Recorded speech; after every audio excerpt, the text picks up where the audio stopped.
बिस्मिल्लाहिर्रहमानिर्रहीम। अस्सलामु अलैकुम वरहमतुल्लाहि वबरकातुहू। अगर महबूब की कल ना आई तो मेरा नाम बदल देना। महबूब आपसे ज़रूर ज़रूर रब्ता करेगा। महबूब आपके पीछे पागलों की तरह लगा रहेगा। वो चाहेगा कि मैं किस तरीके से आपसे रब्ता करूं और किस तरीके से मैं आपसे कांटेक्ट करूं, तो वो आपको ज़रूर रब्ता करेगा। लेकिन शर्त यह है कि आप इस नक्श को सीखें और करेंगे जिस तरीके से मैं बताऊंगा, तो इंशाअल्लाह आपको फ़ायदा भी होगा और जिस मकसद के लिए आप करते हैं उस मकसद में आप ज़रूर कामयाब भी होंगे। आते हैं इस नक्श की तरफ। तो इसको आपने किस तरीके से लिखना है, आपको क्या क्या चीज़ें, किस चीज़ों की ज़रूरत होगी, किस तरीके से लिखना है, ये सारी बातें आज की वीडियो में मैं बताने जा रहा हूँ।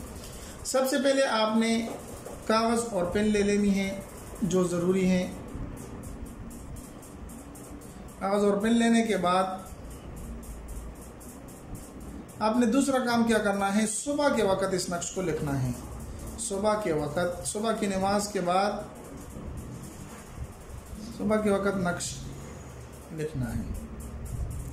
ये दो बातें ज़रूरी हैं, कागज़ और पेन ले लेना है, सुबह के वक़्त नक्श लिखना है। तकरीबन सुबह 10 बजे के टाइम तक आप इसको लिख सकते हैं।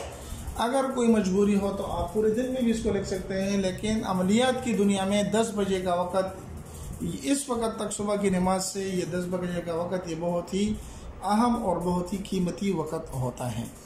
फिर उसके बाद आपने कागज़ ले लिया, सुबह के वक़्त बैठ गए। आपने फिर क्या करना है, फिर दरमियान में आपने इस तरह का एक लाइन खींच लेनी है और दूसरी लाइन क्रॉस इसके ऊपर खींच कर यहाँ पर आइन शक्ल की एक चीज़ लिख लेनी है। आइन शक्ल की लिख लेना है, ठीक है। अब इसको किस चाल से लिखना है, किस तरतीब से लिखना है कि नहीं बस आपने जिस जगह से चाहा उसी जगह से आप लिख लें, नहीं, इस तरह नहीं करना, बल्कि यहाँ पर 6 मरतबा वाव लिख लेना है, वाव, ठीक है।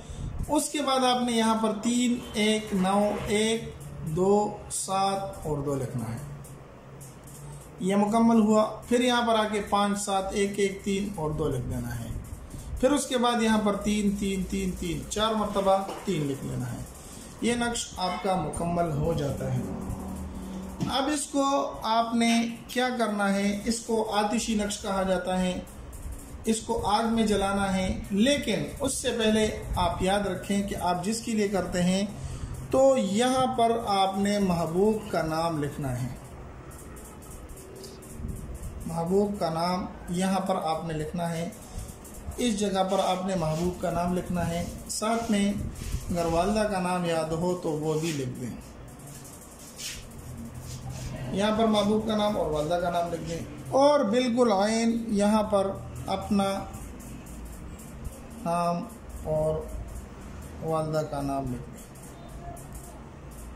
यहाँ पर महबूब का और यहाँ पर वालदा का नाम लिख दें। ये नक्श आपका मुकम्मल हो जाता है। अब इसके साथ तीसरा काम क्या करना है, आग जलाकर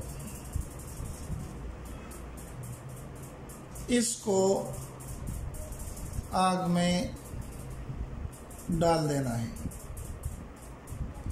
आग जलाकर इसको आग में जला देना है, लेकिन वो आग ऐसे हो कि शुगलों वाली हो, तेज़ आग हो, उसके ऊपर इसको डाल देना है। इंशाअल्लाह ये नक्श आप बनाएंगे, बनाते ही आप जलाएंगे तो ज़रूर ज़रूर महबूब आपसे राब्ता करने की कोशिश करेगा। मोबाइल के ज़रिए, किसी के वास्ते के ज़रिए, दरमियान में किसी को वास्ता बनाएगा और वो ज़रूर आपसे राब्ता करेगा जिस जगह भी हो, क्योंकि इस नक्श की बहुत ही क़ुव्वत और ताकत है। लेकिन आखिर में फिर हमेशा की तरह कि जायज़ मकसद होना चाहिए। नाजायज़ मकसद के लिए जो भी करेगा, जायज़ मकसद हो तो इजाज़त है, वगरना इजाज़त नहीं होगी। जायज़ मकसद के लिए करना है, नाजायज़ के लिए इजाज़त नहीं है। नाजायज़ के लिए इजाज़त नहीं है, ठीक है। हमने अपना हक अदा कर दिया। अब अगर कोई नाजायज़ करेगा तो वो उसका अपना ज़िम्मा होगा। उम्मीद है कि ये वीडियो आपको पसंद आई होगी। अगर पसंद आई तो हमारे चैनल को सब्सक्राइब करके लाइक कर दें, अपने दोस्तों के साथ भी ज़रूर शरीक करें। मिलते हैं एक नई वीडियो में, तब तक दुआ में याद रखें। अस्सलामु अलैकुम वरहमतुल्लाहि वबरकातुहू।